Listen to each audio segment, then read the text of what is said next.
အားလုံးပဲမင်္ဂလာပါ TK Traveling Blog မှာပြန်လည်ကြိုဆိုလိုက်ပါတယ်ကျွန်တော်အခုရောက်ရှိနေတဲ့ဖရားကတော့ရန်ကုန်မြို့ဒဂုံမြို့နယ်ရှေရုံဖရားလမ်းမပေါ်မှာတည်ရှိတဲ့တမိုင်းဝင်စူတောင်းပြည့်စိန်အောင်ကြီးဇီတော်မြတ်ပဲဖြစ်ပါတယ်ဒီဇီတော်မြတ်ထဲမှာရှိတဲ့ကျွန်တော်တို့ဖရားတွေပြီးတော့ဇီတော်မြတ်တမိုင်းကျောင်းတွေကိုလေ့လာဖို့အတွက်ကျွန်တော်တို့ဇီတော်တဲကိုသွားအောင်ဇီတော်ထဲမှာဒီဇီတော်ကိုဒီဟောပေါ့ထိန်းသိမ်းဆောက်ရှောက်နေတဲ့ဆရာတော်ကြီးနဲ့လည်းဒီတမိုင်းကျောင်းတွေကိုမေးရအောင်ကျွန်တော်နဲ့အတူအထဲထဲကိုတော့ဖူအောင်နော်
ကျွန်တော်တို့ဒီ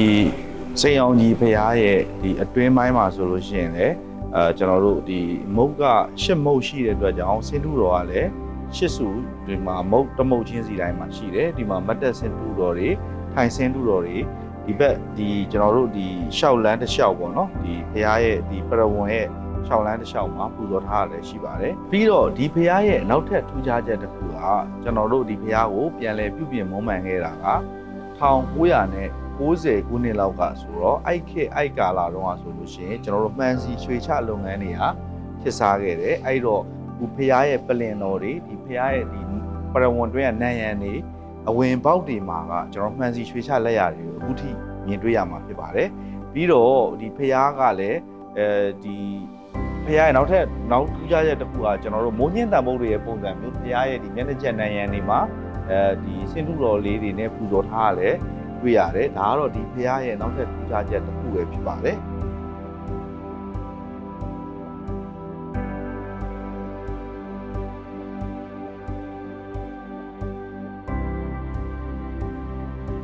ကျွန်တော်တို့ဒီစိန်အောင်ကြီးဖရားရဲ့တမိုင်းကိုပြောရမယ်ဆိုလို့ရှိရင်ဒီစိန်အောင်ကြီးဖရားရဲ့နာမည်ကအရင်တော့စိန်အောင်ကြီးဖရားမဟုတ်ဘူးကျွန်တော်တို့အရင်တော့စံတော်ကျိုဖရားဆိုပြီးတော့ပေးခဲ့တာပဲဖြစ်ပါတယ်။ဘာဖြစ်လို့လဲဆိုတော့ဒီကျွန်တော်တို့ရွှေတုံဖျားမှာကျွန်တော်တို့ထားပနာမဲ့ဒီစံတော်နှစ်ဆူကိုပင့်လာတဲ့တဖုတ်သားနဲ့ဇတိကပင့်လာတဲ့အချိန်မှာဥက္ကလာပါမင်းကြီးကဘိုးတထောင်စိတ်ကန်းကနေပြီးတော့ကျွန်တော်တို့ဘိုးကြီးတထောင်နဲ့အစီစံတော်ကိုပင့်လာတဲ့လမ်းတစ်လျှောက်မှာတည်ထားခဲ့တယ်ဖျားဖြစ်တဲ့အတွက်ကြောင့်စံတော်ကျိုဖျားလို့လည်းခေါ်တယ်ပြီးတော့ဒီစိန်အောင်ကြီးဖျားရဲ့ရှေ့ကကျွန်တော်ခုနကပြောခဲ့တဲ့ဒီရွှေတကုံဖျားလမ်းဆိုတာကလည်း ကျွန်တော်တို့အရင်တော့စံတော်ကျိုးလမ်းဆိုပြီးတော့ဒါကိုပေးထားတာဖြစ်ပါတယ်အခုနောက်ပိုင်းမှာဒါရွှေဘုံဘုရားလမ်းဆိုပြီးတော့ပြန်ပေးထားတာဖြစ်ပါတယ်အဲ့တော့ဒီကျွန်တော်တို့ဒီဆေးရောင်ကြီးဘုရားကကျွန်တော်တို့အရင်တော့တဲတုံးကဆိုလို့ရှိရင်ဒီဟာက9000ပြည့်ဘုရားပဲဖြစ်တယ်ဒီ9000ပြည့်ဘုရားကနေပြီးတော့အခု1990ကျမှသာအခုလက်ရှိကျွန်တော်တို့တည်ထားတဲ့ဒီဘုရားပုံစံမျိုးကိုပြန်ပြီးတော့ပြန်လဲမုံမှန်ပြီးတော့တည်ထားဖြစ်ပါတယ်ဒီအပြင်ပုံစံကတော့ကျွန်တော်တို့ဗုဒ္ဓဂါယာကဘုရားရဲ့ပုံစံမျိုးကိုတည်ထားတယ်ကျွန်တော်တို့အထဲထဲမှာအထဲပရဝဏ်ထဲမှာကျတော့ဘုန်းကြီးတန်ဗုဒ္ဓရဲ့ပရဝဏ်ထဲကပုံစံတူကိုပြန်ပြီးတည်ထားတာဖြစ်ပါတယ်ပြီးတော့ဒီစံတော်ကျိုးဘုရားထဲမှာဆိုလို့ရှိရင်လည်းဒီမှာကဒီဘိုးတော်တန်တန်းတွေလည်းရှိမယ်ပြီးလို့ရှိရင်ဒီဘက်မှာဒါဘိုးတော်တရားတန်တန်းပေါ့နော်ဘိုးတော်တရားတန်တန်းလည်းရှိမယ်ပြီးရင်ဒီဘက်မှာဝိဇ္ဇာတွေရဲ့တန်တန်းတွေလည်းရှိတယ်ဒါကတော့စိန်ရောင်ကြီးဘုရားကိုပထမဦးဆုံးတည်တဲ့ပထမဆရာတော်ကြီးရဲ့ရုပ်ထုပဲဖြစ်ပါတယ်ဒါကတော့ဒုတိယတည်တဲ့ဒုတိယဆရာတော်ရဲ့ရုပ်ထုပဲဖြစ်ပါတယ်ဒီမှာလာရောက်လည်းဖွင့်တော်ပြရပါတယ်ကျွန်တော်တို့ဒီဘုရားကအရင်တုန်းကတော့ကျွန်တော်ခုနကပြောခဲ့သလိုပဲ9000ပြည့်ဇေဒီတော်လေးပေါ့နော်9000ပြည့်ဇေဒီတော်လေးမှာနောက်ပိုင်းခေတ်ဆက်ပြန်လည်ပြုပြင်မွမ်းမံရင်းနဲ့1990လောက်မှာပြန်လည်ပြုပြင်မွမ်းမံလိုက်တာကတော့ကျွန်တော်တို့ဗုဒ္ဓဂါယာကဘာပေါ့နော်ဒီဘုရားရဲ့ပုံစံတူကိုဒီမှာပြန်ပြီးတော့ပြန်လည်ပြုပြင်မွမ်းမံပြီးတော့ပြန်တည်လိုက်တာပေါ့နော်တည်လိုက်တဲ့အချိန်မှာဒီဘုရားရဲ့ဉာဏ်တော်အကုန်လုံးမပတ်ချလဲမှာမှန်စီရွှေချတွေနဲ့ဒီမှာပူဇော်ထားတယ်ပြီးတော့ဘုရားရဲ့ဉာဏ်တော်အမြင့်ကလည်း64ပေနဲ့6လက်မှရှိပါတယ်ပြီးတော့ဘုရားဝင်းကတော့အကျယ်ကြီးတော့မဟုတ်ပေမဲ့ဒီဘုရားဝင်းထဲမှာဆိုလို့ရှိရင်လည်းပထမဘူလမြေရှင်အိန္ဒိယလူမျိုးမြေရှင်ရဲ့ရုပ်ထုကိုလည်းဒီမှာထားတယ်ပြီးလို့ရှိရင်ဒီမှာအမတော်မမင်းစိတ်မမင်းသိန်တို့တိုက်နန်းတို့ပြီးလို့ရှိရင်ဒီမှာအမတော်မြာနန်းတွေတိုက်နန်းတို့လည်းရှိတယ်ပြီးရင်ကျွန်တော်တို့ဒီဘက်မှာဆိုလို့ရှိရင်လည်းရိုးရာတိုက်နန်းတွေနောက်ပြီးနန်းတွေလည်းဒီမှာလာရောက်ပူဇော်လို့ရတယ်ပြီးတော့ဒီဇေဒီတော်ဝင်းထဲမှာပဲဘော်ရီညောင်ပင်လည်းရှိပါတယ်ဘော်ရီညောင်ပင်မှာညောင်ရင်သောနာတွေဒီမှာဘော်ရီညောင်ပင်မှာလည်းဂျိုတိုင်းလိုက်တွေဒီမှာလာရောက်ပြီးတော့ကြရချေတာတွေပါလေဒီမှာလုပ်လို့ရတယ်ပြီးတော့ဒီမှာရက်ခညီနောင်ရှိတယ်ရခိုင်ညီနောင်နဲ့လာရောက်ပူဇော်ပသတာတွေပါဒီမှာလုပ်လို့ရပါတယ်ပြီးတော့ဝတ်သုံးတွေနမင်းကြီးလည်းဒီမှာရှိပါတယ်အဲ့ဒီတော့ကျွန်တော်တို့ဒီဇေဒီတော်ရဲ့တမိုင်းအသေးစိတ်ကိုရှင်းပြမယ်ဒီဆေးရောင်ကြီးကျောင်းတိုက်ဆရာတော်ကိုသွားဖွင့်ရင်းနဲ့ဒီဇေဒီတော်ရဲ့တမိုင်းအသေးစိတ်ကိုသွားပြီးတော့ဆရာတော်စီမှာသွားပြီးတော့မေးအောင်ကျွန်တော်လည်းတူလိုက်ခဲ့တယ်နော်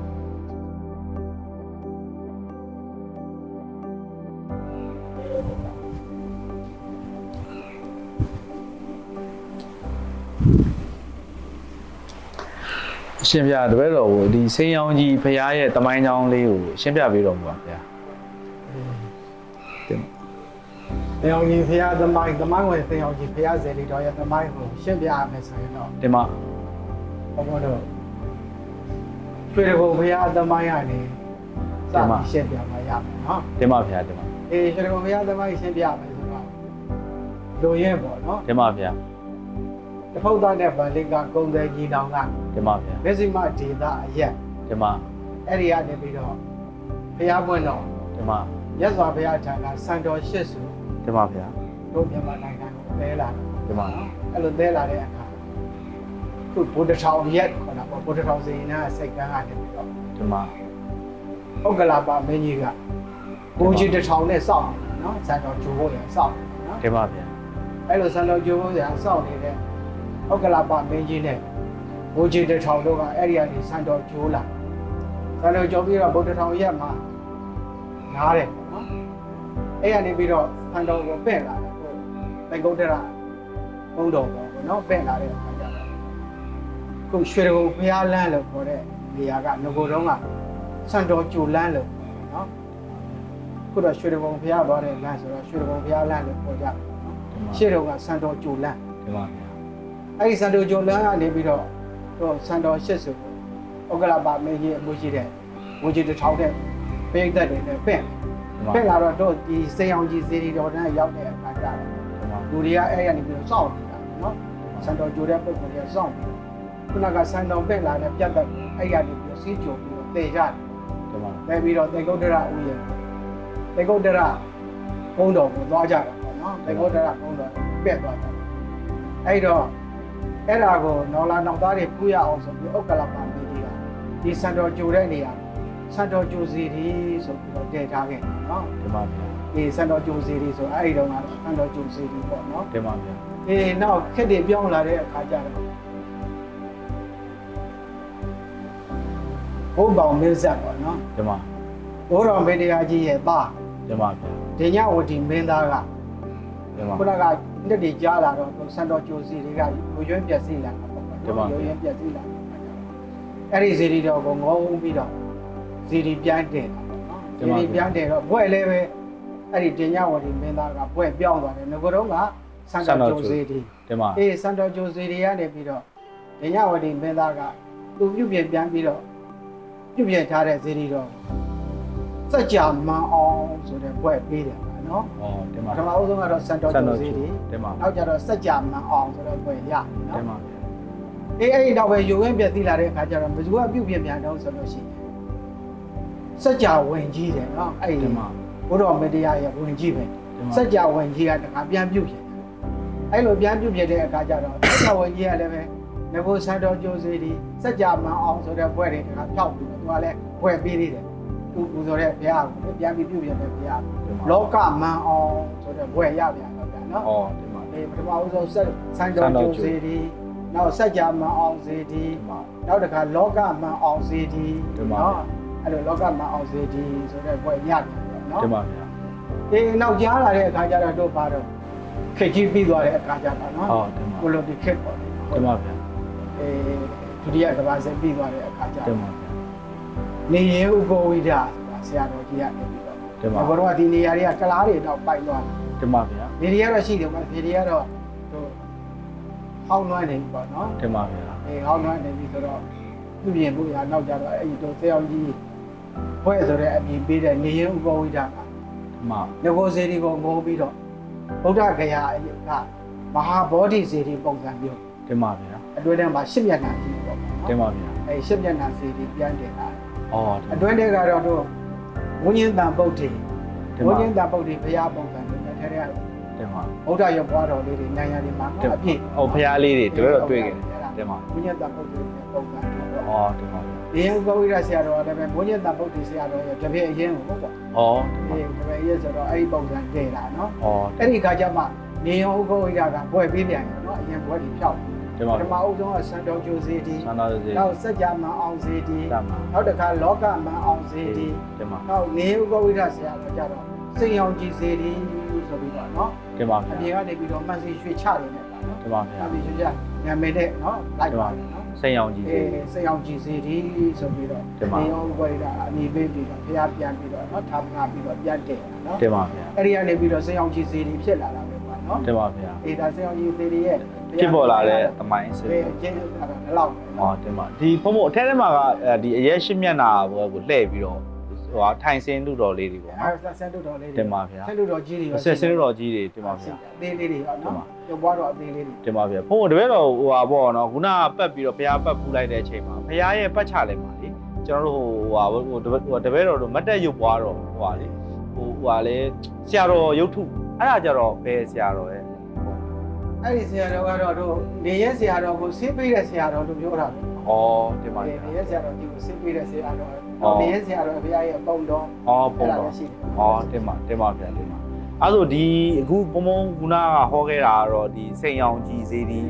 သမိုင်းအကျင့်ပေါ့နော်တင်ပါဗျာ အေးတို့အမြင်အားဖြင့်ဒီဆရာကြီးစီရီတော်ကြီးရဲ့အမြင်အားဖြင့် တင်ပါဗျာ 94ပေနဲ့6လက်မှရှိတယ် 94ပေ6လောက်ပါတင်ပါတီတော်တင်ပါ 94ပေနဲ့6လက်မှရှိ တင်ပါဟိုဒီစိန်ရောင်ကြီးကဒီစပြီးတော့ဟိုစံတော်ကြိုစေးဒီဖြစ်လာတဲ့အချိန်ကနေအခုချိန်ကြီးဆိုနှစ်ပေါင်းဘယ်လောက်လောက်ရှိသွားလဲ ကြာပြီပေါ့ကွာနှစ်ပေါင်းဆိုတော့တို့သာသနာနှစ်နဲ့တွက်မယ်ဆိုဟုတ် တင်ပါဗျာ သာသနာနှစ်နဲ့တွက်မယ်ဆိုတော့2500ကျော်2560ကျော်ပါ 2560တင်ပါဒီခရစ်နှစ်နဲ့ဆို180ကျော်လောက်ရှိတာနှစ်ပေါင်း ပေါ့ဘယ်နဲ့မှာ မနေ2500ကျော်ပါတယ်နော်တင်ပါဗျာတင်ပါ ဒီဘုံတော့ကတော့ခုနကစံတော်ကျိုးစီရီကနေပြီးတော့ စပြီးတွက်မယ်ဆို ဘွဲတွေပြောင်းလာ ဩတင်ပါ စံတော်ကျိုးစီရီစัจ जा မန်အောင်စီတီ ဩတင်ပါ လောကမန်အောင်စီတီစေအောင်ကြီးစီတီ၄ဘွဲ တင်ပါဗျာ ၄ဘွဲ လေးဘွဲပြောင်းနိုင်တဲ့အချိန်တင်ပါအဲ့ဒါဒါစိန်ရောင်ကြီးရဲ့တမိုင်းအကျင့်ပေါ့ ဒီစေအောင်ကြီးစီတီတော်ရဲ့ထူးခြားချက်ကလေးလည်းပြောအောင် တင်ပါဗျာတင်ပါ စေအောင်ကြီးစီတီတော်ရဲ့ထူးခြားချက်ကတော့ တင်ပါ တို့စေအောင်ကြီးစီတီတော်ကြီးကိုလာပြီးတော့အထိတ်ခံဝင်ကြတယ်အထိတ်ခံပြည့်တယ်ဆိုပြီးတော့နော် တင်ပါဗျာ ဒ ကျိုးကလာပြီးတော့ပြေးနေပါလေရွက်ဖက်ပွားများကြတယ်ရွက်ဖက်ပွားများတယ်တော့တရားဘာဝနာတွေရှုမှတ်ပွားများပြီးလူချင်းတဲ့ဆိုတောင်းကြတယ်နော်အဲ့ဒါကိုဒိဋ္ဌံအောင်တယ်ဒိဋ္ဌံပြည့်တယ်ဆိုပြီးတော့ဘုန်းဘုန်းတို့တွေလာပြီးတော့လှူတဲ့ပုံစံတွေလည်းရှိတယ်ပေါ့တင်ပါဗျာတင်ပါအဲ့ဒါပြီးတော့ဆရာကြီးတွေကြီးကိုတော့ကြောင့်နေ့စဉ်နေ့တိုင်းလာပူတဲ့ပုံစံပါတင်ပါမြင်မပြတ်ဘူးပေါ့နော်တင်ပါဗျာအဲ့တော့ထူးခြားတင်ပါအဋိဌံအောင်တဲ့စီဒီလည်းဖြစ်တာပေါ့နော်တင်ပါဗျာကိုရဲ့လူကြီးကတော့၄မျိုးရ၄မျိုးရတယ်တင်ပါဗျာအခုလက်ရှိနာမည်ကတော့စိန်ရောင်ကြီးပေါ့တင်ပါဒါဆိုစိန်ရောင်ကြီးစီဒီရဲ့ဘုရားတမိုင်းအကျင့်ပထမဦးဆုံးစိန်ရောင်ကြီးကျောင်းတိုက်ပါဆက်သွားတယ်ဆိုတော့တင်ပါစိန်ရောင်ကြီးစီဒီကျော်ကြီးကိုပထမဦးဆုံးစတင်ပြီးတော့ခုနောက်ပိုင်းဆောက်ရှောက်လာတာတော့နေရင်ဥကောဝိဒတင်ပါဗျာနေဥကောဝိဒပြီးတဲ့နောက်မှာဘုဘရဲ့နောက်တော်ကြီးတင်ပါပြမနန္ဒမနန္ဒဘုဘကတော့ဥညာနာတတိယဆရာတိုင်တရဟုတ်ပြောင်းဒီမှာဆရာတော်၃ပါးရှိတာတင်ပါဗျာတတိယမြောက်ဆရာတင်ပါဗျာဘုံဘုံအခုလိုတေချာရှင်းပြပေးတော့ကျေးဇူးတင်ပါတယ်ဗျာဟုတ်ပါဗျာဒါတော့လည်းပဲကြည်ပြပွားများကြည်ပြပူဇော်ရတာပေါ့နော်တင်ပါဗျာတင်ပါဗျာတင်ပါဒါတော့တယောက်ကြီးသမိုင်းအကျင့်ပါပဲနော်တင်ပါဗျာအကျယ်သိကျင်တော့တို့ရွှေတော်ဘုရားနဲ့ဆက်ပြီးသိရမှာပေါ့တင်ပါဗျာအဲ့ဒါတွေကိုဘယ်သူကပြောထားတယ်ဆိုလို့ရှိရင်တို့ဒီစိန်ရောင်ကြီးရဲ့နောက်ဘက်ကငကောတော့ကဂျူဘလီဟော့ဂျူဘလီဟော့အဆောက်အဦကြီးရှိတင်ပါဗျာအဲ့ဒီဂျူဘလီဟော့အဆောက်အဦကိုဆောက်ခဲ့တော့ကငကောတော့ကဥပြကျောင်းတိုက်ဆိုတာရှိကျောင်းတိုက်တင်ပါဗျာဥပြကျောင်းတိုက်တင်ပါဗျာတို့ဒီတောင်းဘက်ကဥဒ္ဓမကျောင်းတိုက်ကျောင်းတိုက်ကြီးရှိတင်ပါဗျာဒီမြောက်ဘက်ပေါ့ဟိုကတောင်ဘက်ကတောင်ဘက်တောင်ဘက်ဒီကတောင်ဘက်ကပြန်ဒါတောင်ဘက်တင်ပါဗျာဥပြကျောင်းဥဒ္ဓမကျောင်းဥဒ္ဓမကျောင်းဟိုဘက်ကအနောက်ဘက်ကဥပြကျောင်းတိုက်တင်ပါဗျာကျောင်းတိုက်တင်ပါဗျာနာကျောင်းတိုက်တယ်ပတ်ပတ်လည်းပဲဟိုတော့တင်ပါအဲ့ဒါတော့ဘယ်သူဘယ်မှာကြည့်ရင်သိရတယ်ဆိုရင်ရင်းစာဆရာကြီးဦးသိန်းပေါင်ရေးတယ်ရန်ကုန်ရာဇဝင်ပပိုင်းမှာကြည့်ရင်သိရတယ်နော်တင်ပါဗျာနောက်တစ်ခါငကပိုထိတ်တယ်ထွေရေးတယ်ရန်ကုန်ရာဇဝင်ထဲမှာလည်းပဲဒီစေတီဟာစေရုပ်ဖန်တော်ကျိုစေတီလို့ရေးထားတာတင်ပါဗျာနော်တင်ပါဗျာဘုံဘုံအဲ့ဒါလေးအထောက်ထားတယ်နောက်တစ်ခါသင်အောင်ကြီးအကြောင်းကိုရေးတဲ့မောင်မြတ်မော်စူးလေရဲ့ဆောင်းပါးကိုဒီလင်းကဖတ်ပြီးပြန်ပြီးတော့ဒါတော့ဟုတ်လားပြောပြတာပေါ့နော်တင်ပါဗျာအဲ့ဒါတွေကိုထောက်ထားနေတယ်ပြောပြတင်ပါဗျာကျေးဇူးတင်ပါတယ်ခင်ဗျာတင်ပါဗျာအဲ့လိုဒီဖရားရဲ့တမိုင်းချင်းကတော့အဲ့ဒါအကုန်ပဲပေါ့နော်တင်ပါဗျာဟိုအဲ့လိုဒီဖရားကလည်းရွှေရုံဖရားထက်တောင်ဒါရွှေရုံဖရားတည်မဲ့စံတော်မတည်ခင်တည်းကဒါကျိုးတဲ့နေကျိုးပြီးတော့ဒီကနေပြီးတော့ရွှေတော်ကုန်းတော်ပေါ်ကိုပင့်နေဒီကနေရာပြီးကျိုးပြီးတော့ဟုတ်တန်တော်ကြွလာတယ်ဆိုတော့ကြိုးပြီးတော့ဒီကနေပြီးတော့ပြတ်တက်ကိုတဲပြီးတော့ရွှေကုန်းတော်ပေါ်တင်ညာပင်ညာနော်ဒီမှာအဲ့လိုတော့ရွှေရုံထက်တောင်စောမယ်ရွှေရုံကနောက်ကျမှဥက္ကလာပါမင်းကြီးကဒီနေရာစံတော်ကျိုးတဲ့နေရာဆိုပြီးတော့ဥက္ကလာပါမင်းကြီးကရွှေတော်ဘုရားတည်ပြီးတဲ့နောက်မှာရွှေရုံဘုရားတည်ပြီးတော့မှတည်တာပေါ့နော်တင်ပါနောက်သားလေးဥမြောအောင်ဆိုပြီးစံတော်ကျိုးစီလေးဆိုပြီးတည်လာတယ်တင်ပါဗျာဒါတော့နှစ်ပေါင်းမနှဲတော့ဘူးနော်နှစ်ပေါင်းမနှဲဘူးဗျာတင်ပါစင်ဆက်ဆိုနှဲတော့တင်ပါဗျာကိုနောက်ဆုံးအမည်ကတော့စေရောင်ကြီးသမိုင်းဝင်စေရောင်ကြီးစေတီဆိုတဲ့အမည်ပေါ့နော်တင်ပါခုနကပြောခဲ့တဲ့အတိုင်းပထမအဆုံးကတော့စံတော်ကျိုးစေတီတို့ဒီလမ်းကလည်းရွှေတော်ဘုရားလမ်းကလည်းစံတော်ကျိုးလမ်းတော့တင်ပါအခုကျတော့ရွှေတော်ဘုရားလမ်းဖြစ်သွားတယ်တင်ပါ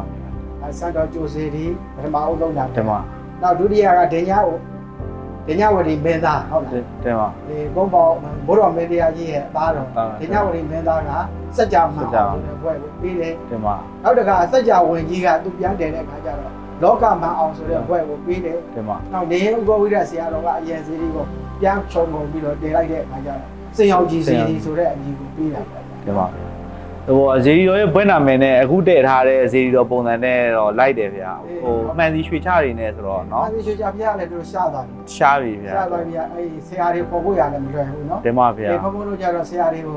ဒါအမြဲတမ်းဆက်သွယ်ထားတင်ပါဗျာလိုရင်းပြတ်သေးပြီဆိုရင်အဲ့ဒီဆရာတွေပေါ်ပြီးတော့ဥစ္စာတော်ကပြုတ်ချင်ရတယ်တင်ပါဗျာကောင်းမှုရှင်တွေကလှူတယ်ဆိုရင်လည်းပဲအစ်စ်တစ်ခါပြန်ကတ်တာတင်ပါဗျာအစ်စ်ပြန်ကတ်တင်ပါဗျာစောစောပိုင်းတော့အဲ့ဈေးမတက်ခင်တွေကတပေကိုအပြည့်စီးပေါ့1000ကျတင်ပါပြပြုတ်ရတဲ့လူတွေက1000တောင်းတင်ပါဗျာဥစ္စာတော်ကကုသိုလ်ရှင်နဲ့ချိတ်ဆက်ပေးလိုက်တာအဲ့ဒီလူတွေတင်ပါဗျာဒီကဟောင်းဒီကတရားတော်ကဒီကြီးမှာတင်ပါရမစီရွှေချတင်ပါဗျာအဲ့ဒါပူဇော်နေတဲ့ပုံစံတွေလည်းအဲ့ဒါသူတို့နဲ့အဆင်ပြေအောင်ပြည့်ပြီးတော့တင်ပါ1000ယူပြီးတော့သူကတ်အခုလိုဒီလက်ရာတွေကတော်တော်ရှားသွားရင်နော်ကိုအဲ့ဆရာတွေရှိတယ်တင်ပါဗျာဘုရားကအများနဲ့ဆက်သွယ်ထားတင်ပါဗျာအဲ့အချိန်အဲ့ခေတ်ကလည်းမှန်စီရွှေချဆိုတော့တော်တော်ခက်စားခဲ့တဲ့အချိန်နော် တင်ပါဗျာဖရားတွေမှာဆိုတိုင်လုံးနေမှာ အဲ့တော့ဆရာတော်ကြီးတွေကပြောတယ်ဒီမှာစီရှင်ချကိုဖျောက်ပြီးတော့အကုန်လုံးချော့ပြီးတော့ခုနောက်ပေါ်လာတဲ့ရွှေဈေးတွေ ရွှေဈေးတွေတင်ပါ ရွှေဈေးတွေပူဇော်လို့ခိုင်းတယ်ချို့ဆရာတော်ကြီးတွေကလည်းရှေ့အဘူကိုထိတ်ထားပါဆိုပြီးတော့မှာစီရွှေချမယ်ထားတယ် တင်ပါဗျာကောင်းပါတယ်ဗျာဟိုအရင်မူလာရဲ့သူကဟိုနာမည်နဲ့လည်းလိုက်တာပေါ့နော်စိန်ရောင်ကြီးဆိုတော့မှန်နေနဲ့ဆိုတော့နော်တင်ပါလည်းပဲမစိုးပါဘူးတော့ကောင်းတယ် တော်တော်တက်ပဲပါတယ်ဗျာဘယ်ရလေတင်ပါဗျာကျေးဇူးတင်ပါတယ်ဗျာအခုလို့အသေးသေးရှင်းပြပေးတယ်ဗျာ ဟုတ်ပါရဲ့ တင်ပါ ဒါလို့လည်းဟုတ်လား တင်ပါ မျှဝေရတာပေါ့နော် တင်ပါဗျာ ဇနီတော်ကြီးရဲ့သမိုင်းကိုမျှဝေရတာ တင်ပါဗျာတင်ပါဗျာ ဒီပူဇော်ခြင်းတဲ့ပုံကိုယ်လာရောက် တင်ပါဗျာ ဘုရားတို့ဘုရားကဒုက္ခတုံးကတော့မနက်9နာရီ တင်ပါ ဖွင့်တယ် တင်ပါ 9နာရီပိတ်တယ်ခုနောက်ပိုင်းမနက်6နာရီလောက်မှဖွင့်တယ် မနက်6နာရီ 8နာရီပိတ်တယ် ည8နာရီ လာရောက်ပူဇော်ခြင်းတဲ့ပုံကိုယ်လည်းပဲချိန်ရွေးလာရောက်ပူဇော်တာနော် တင်ပါဗျာ ဒီကကြောက်ဘုရားထဲမှာလည်း ကားပတ်ခင်လည်းရှိတယ်တင်ပါဗျာတခါတည်းအဆင်ပြေတယ်ဗျာကားပတ်ခင်ပြီးတော့ဖះကလည်းတိတ်ဆိတ်တယ်တရားထိုင်ပတိစိတ်လို့ကောင်းတယ် ဘာလို့မကြောက်ထိတ်ထန်တချို့အောင်တယ်ဆိုပြီးတော့မျိုးပေါ့လေထိတ်ထန်တချို့နိုင်ငံခြားသွားကြလို့ တင်ပါ တချို့ကလာလို့ဝယ်သူတွေ တင်ပါ တိုးကြလို့ တင်ပါဗျာ ဒိတ်တယ်လာအောင်တယ်ဆိုပြီးတော့ဘုံလို့လာရောက်ပြီးတော့ဘုရားလာပြီးတော့လှူကြတဲ့ပုံစံတွေလည်းရှိ တင်ပါဗျာကျေးဇူးတင်ပါတယ်ဗျာ ဟုတ်ပါတယ်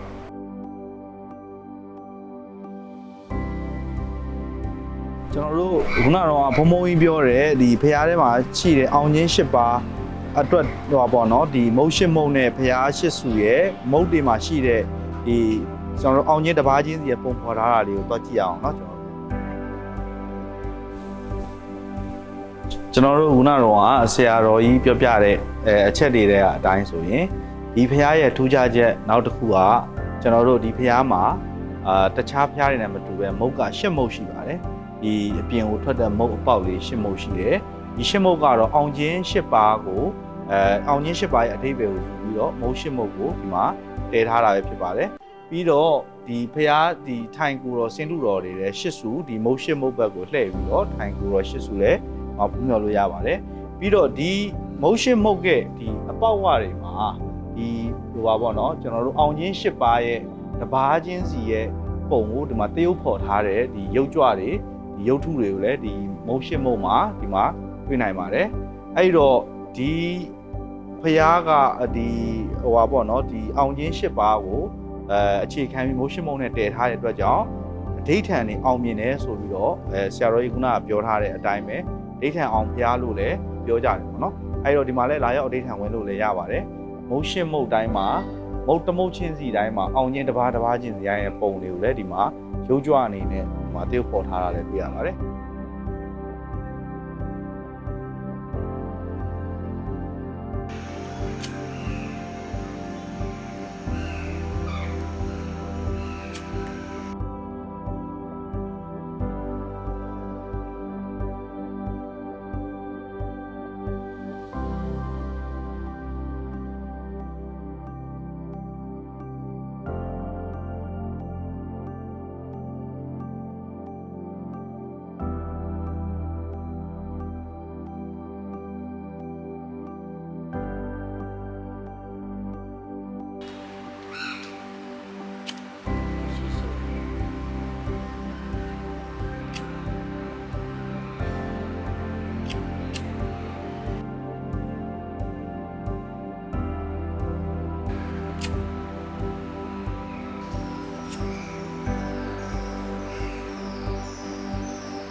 ကျွန်တော်တို့ရဲ့စိန်အောင်ကြီးဖျားဘလော့လေးကတော့ဒီမှာပဲပြီးဆုံးပါပြီ